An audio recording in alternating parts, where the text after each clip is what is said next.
From the Mayor's office, I'm Rick Moore, along with Salem Mayor Kimberly Driscoll. And Mayor Driscoll, welcome once again. Thanks, Rick.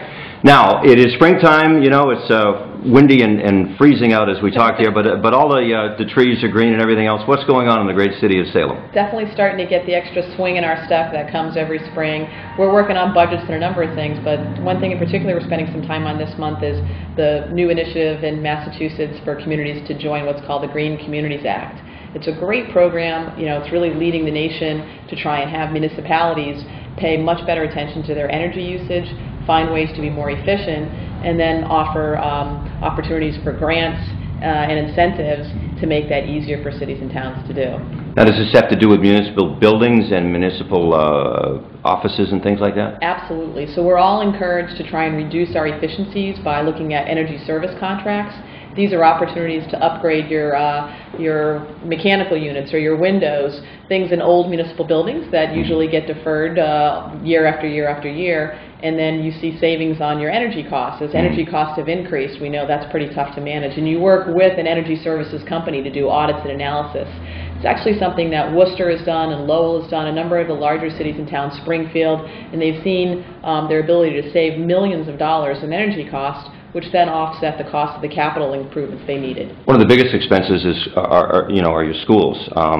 Is that included in that? Absolutely. We're doing all of our municipal buildings. You think about firehouses, your municipal buildings like the one we're in, a historic old city hall building, and your schools. And small things like retrofitting lights with LED, lower efficiency lights, automatic timers in restrooms and areas when people walk in, it goes on. Things you're used to seeing in newer, more modern buildings that cities and towns never have the funds to really invest in.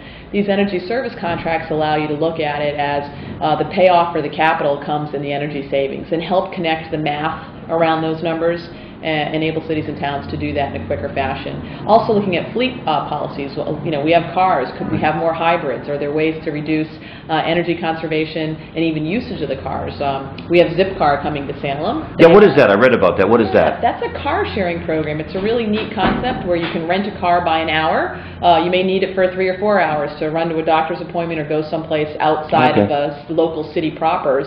So it allows people who either don't have a car and use public transportation the convenience when they need it, or maybe you're a 2-car family, you can go to a 1-car family, really affordable rates, all online. If you have an iPhone, you can reserve your car, just use your swipe card, very reasonable fees, and it's something that they're going to be here. And another program we could use for our inspectors, for instance, or others who have cars. Now, I also read that to some degree you're sharing expenses with Swampscott? Yeah, we started a new initiative. We're big on regionalization and looking at ways we might be able to work with another community and guarantee, you know, economies of scale from doing things together or reducing cost and preserving some services. So we just signed a deal with Swampscott where they're going to actually provide a payment of $10,000 to us to serve as their purchasing agent, and we have an existing purchasing agent who will now take on a little bit more responsibility.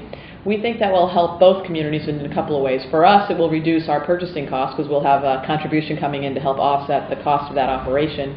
But secondly, we think we'll see savings from going out jointly on products. Last year, Swampscott and Salem ended up bidding a paving project together. We were doing our side of the city line, and they were repaving the road just adjacent, and we thought, let's do this together. We didn't want to have 2 separate contractors, you know, trying to match in the middle. So we thought that was a neat idea. There are probably lots of areas where road repaving, you know, janitorial supplies, things that we're buying together or that each community needs that we can now buy together and hopefully get some savings there. So does this discourse, this communication happen unilaterally? Does it happen during these meetings that you have, I think it's monthly? Or? Yeah, this started with the dialogue around the paving for the roadway and evolved into this concept. But we do have lots of discussions usually with you know, mayor to mayor or CEO to CEO around, you know, hey, if I've got a vacancy, that's normally when it becomes a little bit more palatable. We're really trying to do it around our health director. We tried this about a year ago and didn't really have the support of our local Board of Health. We really want to look at it again. You think about something like public health. We're following all the state sanitary codes. You know, it's not as though, you know, people in Salem don't eat out in restaurants in Peabody or people in Swampscott don't eat in restaurants in Salem. So it doesn't stop at the city line. And we think there's some opportunities that you could have more people servicing, you know, your Board of Health or your public health, and prevention and things like that could, you know, become more of a priority if you didn't have, you know, you had more Indians and less chiefs. Now, in terms of budget, you recently raised a local luxury tax. It's local option meals and hotel taxes were Okay. something the legislature allowed cities and towns to do this year. You know, we've had all these cutbacks in local aid. This will be the third year in a row heading into the next fiscal year that we've seen local aid reduced. It's a big part of the revenue stream for most cities and towns. Here in Salem, it's about 25% of our annual revenues. And to see local aid cut and cut and cut, we really needed something to offset that. This year we were cut $3.5 million.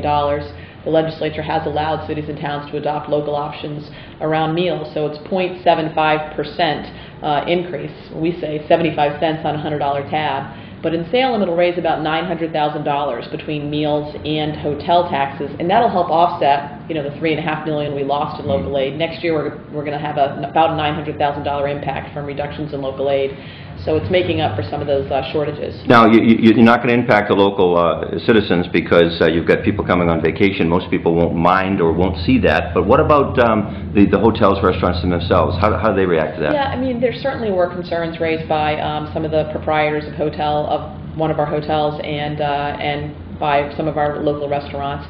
We really feel like for visitors, you know where you're going. You don't really know what the taxes you're going to eat out. Right. It will have an impact on people who are local who go out. I'd like to think, though, it's another way to diversify the revenue stream we have as a city. Right now, I have to rely on property taxes. We tax to the levy here, so that's all that we can bring in is through that property tax revenue. If we had another source of revenue, like a meals tax or a hotel, that helps diversify that revenue stream. So hopefully someday we don't have to tax to the levy on property taxes. That's a very regressive tax.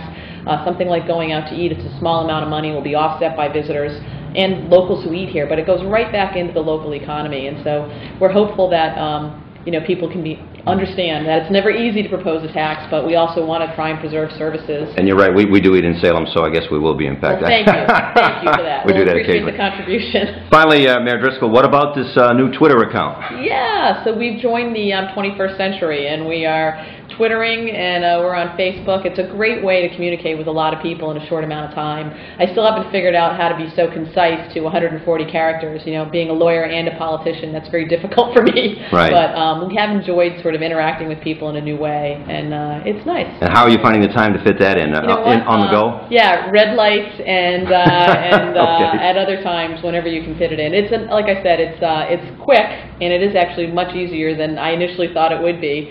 And I enjoy it. It's a great way to sort of keep up with people. I follow folks, and folks follow me, and it's nice. All right, hopefully we'll get together in a couple of weeks again. Like, I would love to. Very good. From the Mayor's office, that's Salem Mayor Kimberly Driscoll. For MSO Web Radio, I'm Rick Moore.